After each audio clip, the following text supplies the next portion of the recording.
So now a few more examples with various kinds of functions and operations, just so that we are familiar with any new story given to us as well. So in this story, first of all, the function f of xy is defined as mod of x minus y. That means the difference between these two terms and the absolute value. That means even if there is a negative value, I'll convert it into a positive value. There is another function given to me, g of x comma y comma z, which says this is equal to minimum of. Now what is the meaning of this? If I give you this story, some of you might have seen this earlier in the maxima minima conversation. If I say minimum of 5 comma 3, the output is going to be 3. That means just choose the minimum value. The same story is being complicated here. There are 3 more functions inside. But once you get the value of x, y and z, you will get specific values using the original function. That means you will get 3 specific values, and out of that you have to choose the minimum. So that is my game. Let's play that game. My final task is to figure out g of minus 5 minus 12 3. That means this is x, this is y, this is z. I'm comparing it to the original template. So these are the values that I have to work with. Let's put them in the story and see what happens.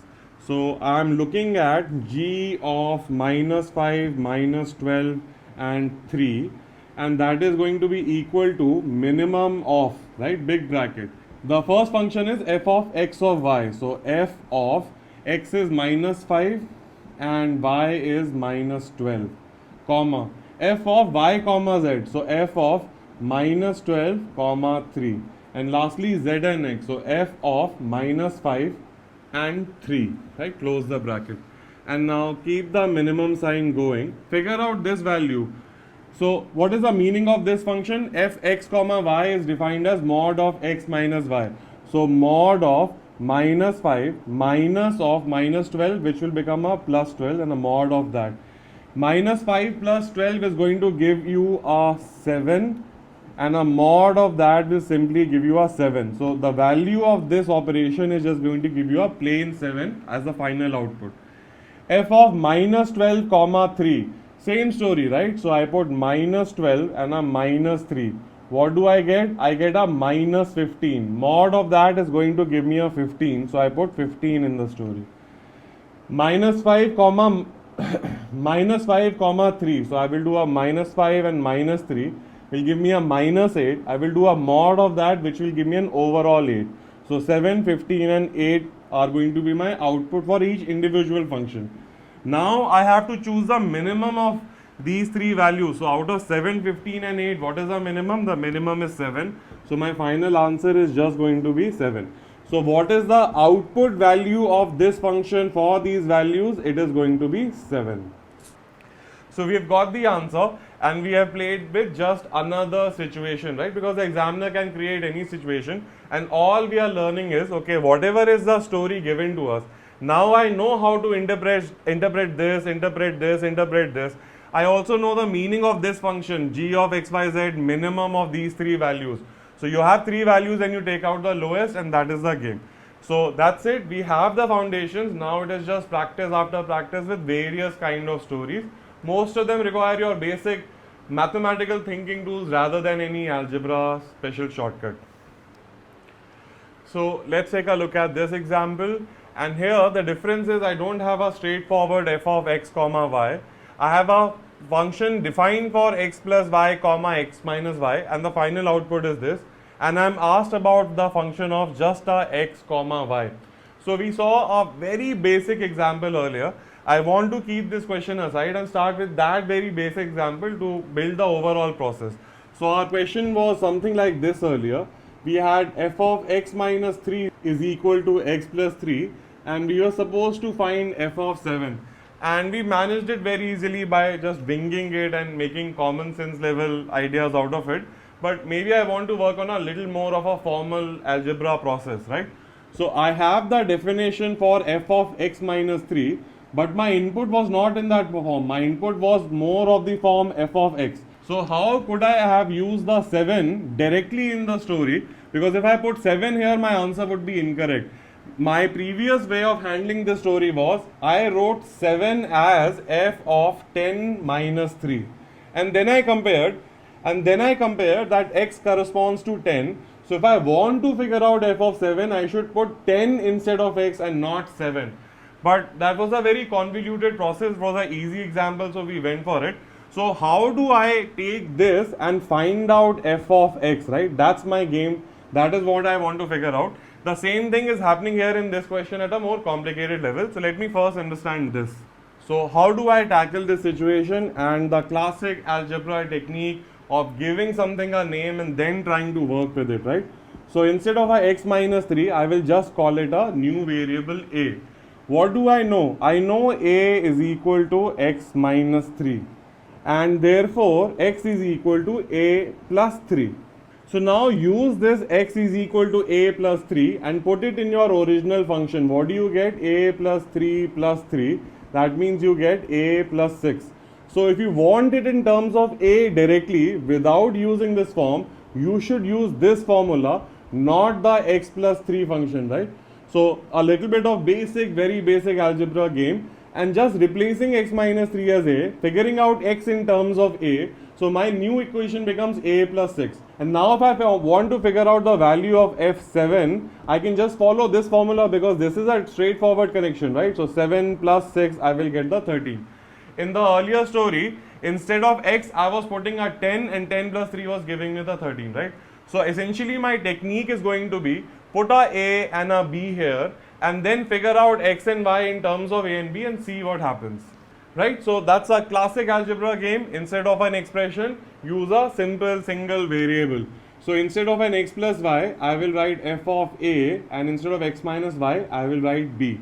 Use this equation now. A is equal to x plus y, b is equal to x minus y. This is a dead giveaway kind of a situation. X plus y, and if you add these two stories up, the y and minus y will get cancelled and I'll get a 2x, which will give me a plus b. So if I want the value of x, it is going to be a plus b by 2. Right, so I figured out the value of x, keep it on the side, x is equal to a plus b by 2.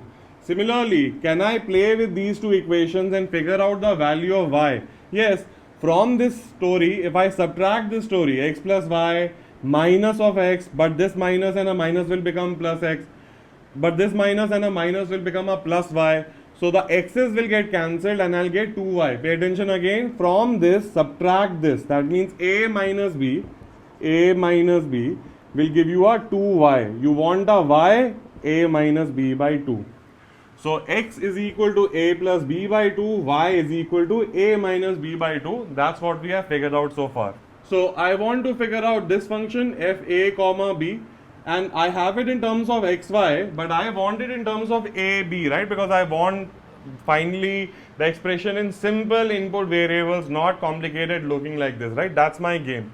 So instead of a x, can I write a plus b by 2? Instead of a y, can I write a minus b by 2? So f of a comma b is going to be this expression. Open this up further and you get a square minus b square. Where did I get that from? A plus b into a minus b, basic identities, right? And divided by 4. Now see, can I compare a, b to xy and now find my answer? X square minus y square divided by 4. X square minus y square divided by 4, that is going to be my final answer, right? So in case you did not know how to handle such a story, now you know. Give it a name, call it a and b, get x and y in terms of a and b, and you will get a straightforward expression the way you are used to, right? So now you know this technique as well. Let's play a little more with this idea. So same story, I have a function which is more complicated and I want to simplify in terms of x comma y. Why do I want to do that? Because once I have it in that form, putting an input of value of x and y is going to be very easy. Here is going to be slightly complicated, right? And converting it into this story might add a little extra challenge. So let me run the same process as earlier. This is a, this is b. So a is equal to 3x minus 5y and b is equal to 5x minus 3y. And once again I want to play similar games like last time. If I add this equation up, what do I get? I get a 8x minus 8y, and on the other side I'll get a plus b. and if I take the 8 common out, and if I take the 8 common and take it to the other side, so the expression I will get is x minus y is equal to a plus b divided by 8. Subtract this equation from this equation, you will get a minus b. 3x minus 5x will give you a minus 2x, and a minus 5y, a minus of minus 3y will become a plus 3y. So a minus 5y plus 3y is going to give you a overall minus 2y. Remove the minus, take it out, and it becomes 2x plus 2y, and multiply both sides by -1. So this equation will become b minus a, and you will get a 2x plus 2y. And remove the 2, and you will get x plus y is equal to b minus a upon 2. So now if I notice I have a x minus y, I have a x plus y. Why am I going for this method rather than maybe solving it using simultaneous linear equations and finding the exact value of x and y and then plugging it here? Because this might shave off a couple of minutes, plus you get to see something new, right? So you have a x minus y, you have a x plus y. In this story you have a x square minus y square, which is nothing but x plus y into an x minus y, right? So capture these values because that's what I'm going to put there. So x minus y was equal to a plus b divided by 8, and I know x plus y was equal to b minus a divided by 2, and x plus y was equal to b minus a divided by 2. Multiply this in the denominator, you will get a 16, and multiply this, a into b will give you a ab, a into minus a will give you a minus a square, b into a b will give you a plus b square, and b into a minus a will give you a minus ab. This will get cancelled, and this will be my final expression. So if I now want f xy, because this is nothing but f of a comma b, so all you have to do is, wherever there is an a, put an x in the story, wherever there is a b, put the y in the story, and you will get your final answer. My work is already done in this case, right? So just one more example in terms of how to simplify a function which looks complicated to your standard input of x and y, etc.